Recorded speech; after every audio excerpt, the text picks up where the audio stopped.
Yeah, so she had a question during the break. If you become free from self-clinging, then do you lose your self-identity? Was that your question, kind of? Okay. So no, your self-identity, you can have your self-identity without the self-attachment. So we're not trying to get rid of the self, uh, because as long as you're alive, you're here. So it's not like you can get rid of the self, but you're trying to get rid of the attachment to the self, and you're trying to get rid of the erroneous view about yourself. That is, that you are this body and you're independent, you exist independently, and so forth. When we practice, we generally lose the attachment, or attachment to the self becomes weaker. And the suffering exactly corresponds with how attached you are to yourself. So the more you attach you are to yourself, the more the suffering. The less you are attached to the self, the less suffering. So attachment is the cause of all suffering. So attachment is actually what we're trying to purify.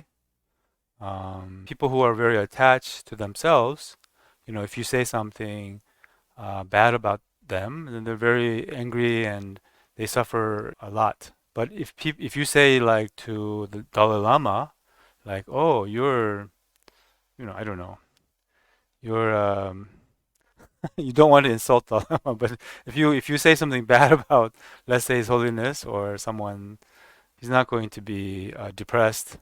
He's not going to think about it in his head for hours and days and weeks. Oh, why does this person hate me? Or he's not very self-attached. After he gives a talk, he's not like, oh, did they like me? Or he's not like that, right? He's not. Do you think people like me? Or we're like that. So if we get a compliment, then we don't even examine if that compliment is really true or not. We just become flustered, and it gives us a kind of thrill, being complimented, because we're very attached to ourselves. And likewise, if someone says something very bad about us, then we become very depressed. So that's because we're attached to ourselves.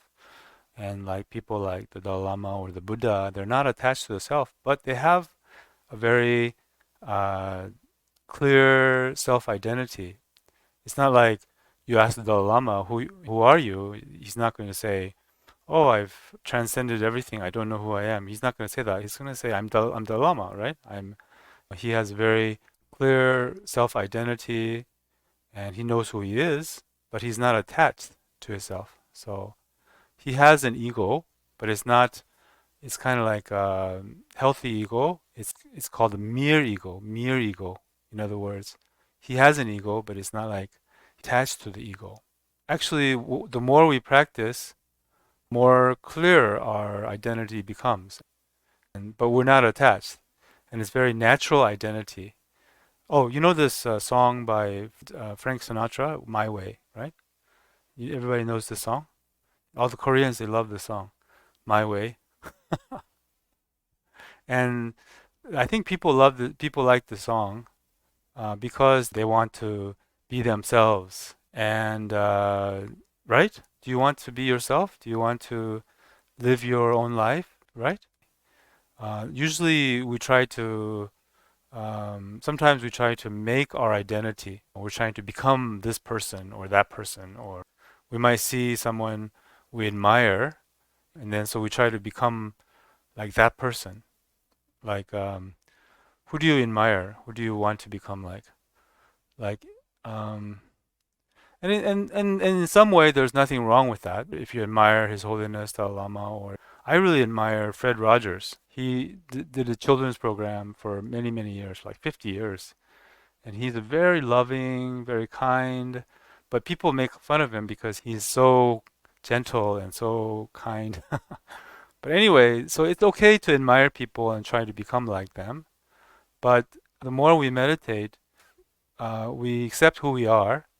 So we live very naturally. We don't try to fake it. We're very natural, and we accept who we are. We accept our good and our bad aspects. your identity becomes natural and clear, but without the attachment.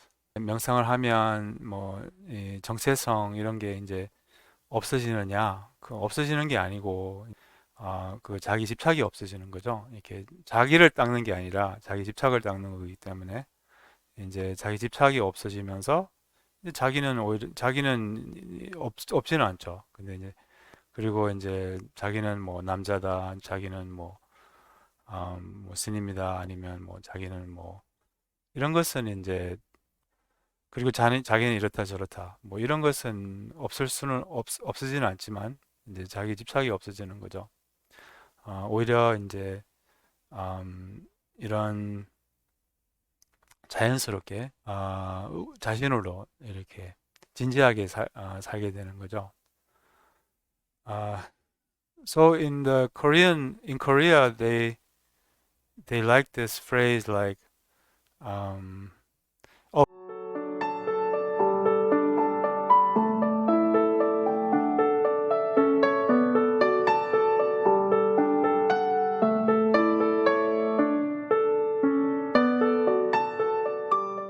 positive voice or compassionate voice is very good, very helpful. And those kind of voices, they don't create attachment usually. They actually release us from attachment. So yeah, that's fine to do that. And I mean, compassion is also an illusion, but it's a helpful illusion, and it also frees us from illusion. So kind of a good illusion, so to speak. Our path is twofold. One is wisdom, and the other one is compassion, or sometimes we say skillful means. Compassion and skillful means are basically the same thing. So we need both. We need both. For example, let's say you feel sad, okay? Then wisdom means to allow the sadness or become aware of the sadness and not resist the sadness, not try to get rid of the sadness, and not indulge the sadness, but simply acknowledge the sadness, be aware of the sadness, allow the sadness, allow its allow its run, and that is the wisdom aspect, and the compassion aspect is it's going to be okay. I'm all right. I can be sad, and the compassionate aspect is kind of the relative aspect or the conceptual aspect. So you need both. You need both. Yeah. So it's very good to have that. But you also need the wisdom aspect. If you only have that, then it's not complete. You need the awareness. You need the awareness and wisdom are kind of, interchangeable. So same with any kind of emotion you deal with. You can any kind of unwanted emotion or a negative emotion, you can deal with it through wisdom and compassion.